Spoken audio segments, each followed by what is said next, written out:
ജീൻചേട്ടൻ എന്താ അടിച്ചു കഴിഞ്ഞ്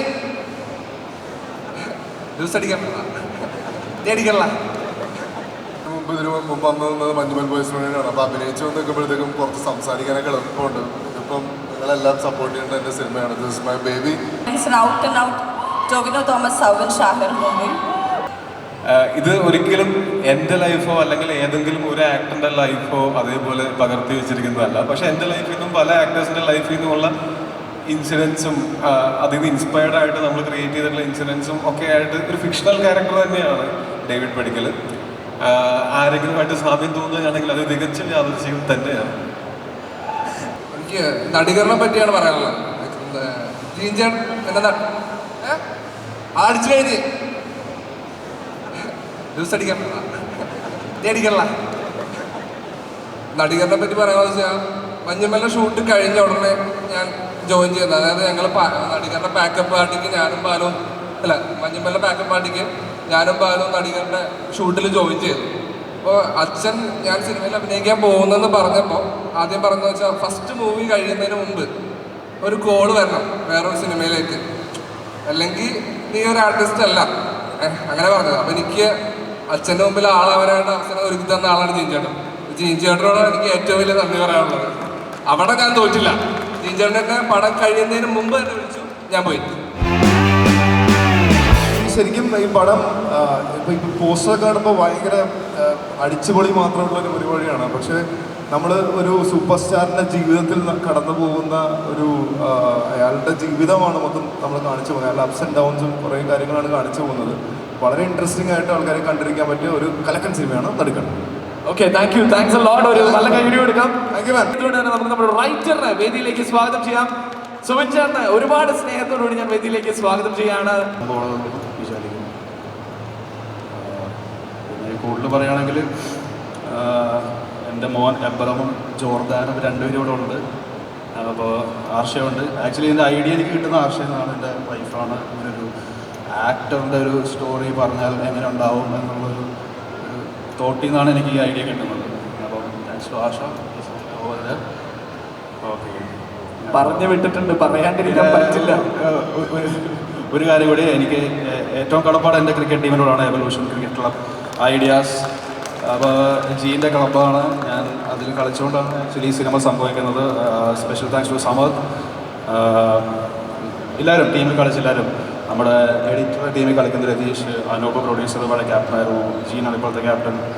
അപ്പോൾ ചന്തുവിൻ്റെ ടീമിലോട്ട് വരുന്നു.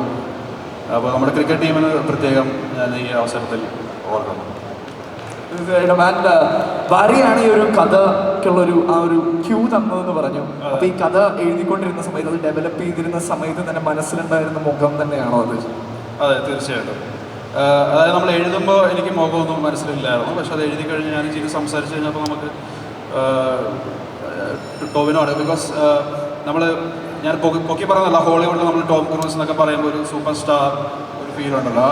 അത് ബേസിക്കലി നിങ്ങൾ മലയാളത്തിൽ ചെറുതായിട്ട് ഞാൻ വന്നു. ഞാനിടയ്ക്ക് സൂപ്പർ സ്റ്റാർ എന്ന് വിളിക്കുന്നത് പുള്ളിക്കാൻ അറിയാറ്. അപ്പോൾ എനിക്ക് തോന്നുന്നു is the super star David Padikkal items കൊണ്ടാണെന്നൊക്കെ അറിയാം. അതുകൊണ്ട് തന്നെയാണ് ആ ഒരു ടൈറ്റിലും സൂപ്പർ സ്റ്റാർ ഡേവിഡ് പടിക്കൽ അല്ലേ? Yes. So anyway thanks a ലോട്ട്. അപ്പോൾ ഒരു നല്ല കൈയടി കൊടുക്കാം. അപ്പോൾ ഇപ്പം ഇതിനു മുമ്പ് വന്നത് മഞ്ജുമൽ ബോയ്സിനോടാണ്. അപ്പോൾ അഭിനയിച്ചു നിൽക്കുമ്പോഴത്തേക്കും കുറച്ച് സംസാരിക്കാനൊക്കെ എളുപ്പമുണ്ട്. ഇതിപ്പം നിങ്ങളെല്ലാം സപ്പോർട്ട് ചെയ്യേണ്ട എൻ്റെ സിനിമയാണ്. This is my baby. ഇതിനെപ്പറ്റി ഒരുപാട് പൊക്കി പറയാനുമില്ല, എനിക്ക് ഒരുപാടൊന്നും പറയാനൊന്നുമില്ല, വാക്കുകളുമില്ല. അനുഗ്രഹിക്കുക, ഇഷ്ടപ്പെടുമെന്ന് പ്രതീക്ഷിക്കുന്നു. Thank you so much. ജീൻ്റെ മൂവിയാണ്. സോ ജീൻ്റെ മൂവി എങ്ങനെ ഉണ്ടാവുന്നത് എല്ലാവർക്കും അറിയാം. പിന്നെ അതിൻ്റെ മേലെ ഇതിന് out Tovino Thomas, Soubin Shahir movie. So അതിൽ പ്രേക്ഷകർക്ക് ഇഷ്ടപ്പെടുന്ന രീതികളിലെല്ലാം ഉണ്ട്.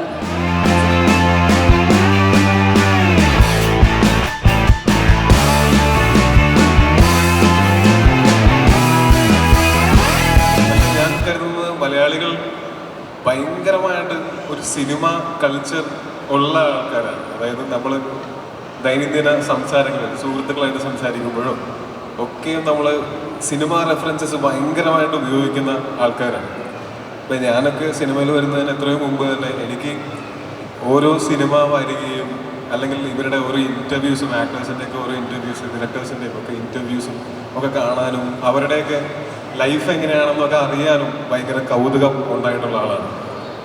അപ്പോൾ ഈ സിനിമ കുറച്ച് ആക്ടേഴ്സിൻ്റെയും ടെക്നീഷ്യൻസിൻ്റെയും ഒക്കെ ലൈഫ് എങ്ങനെയാണ് നമ്മൾ കാണുന്ന ഇൻസ്റ്റഗ്രാമിലും ഫേസ്ബുക്കിലൊക്കെ കാണുന്ന ഫോട്ടോസിനപ്പുറം ഇവരുടെ ലൈഫ് എന്താണ്, നമ്മൾ ഈ കാണുന്ന 2 മണിക്കൂർ 2.5 മണിക്കൂറുള്ളൊരു സിനിമ ഇവർ 100 ദിവസം കൊണ്ടൊക്കെ ഷൂട്ട് ചെയ്യുന്ന സമയത്ത് ഓരോ ദിവസവും 1 മിനിറ്റൊക്കെ ഫൂട്ടേജ് ഉണ്ടാക്കുന്ന ആ പ്രോസസ്സിൻ്റെ പിന്നിൽ നിങ്ങൾ അരങ്ങിൽ കാണുന്നതിനപ്പുറം അണിയറയിൽ പ്രവർത്തിക്കുന്ന ഒരുപാട് പേരുണ്ട്, ഒരുപാട് ഡിപ്പാർട്ട്മെൻറ്റുകളുണ്ട്.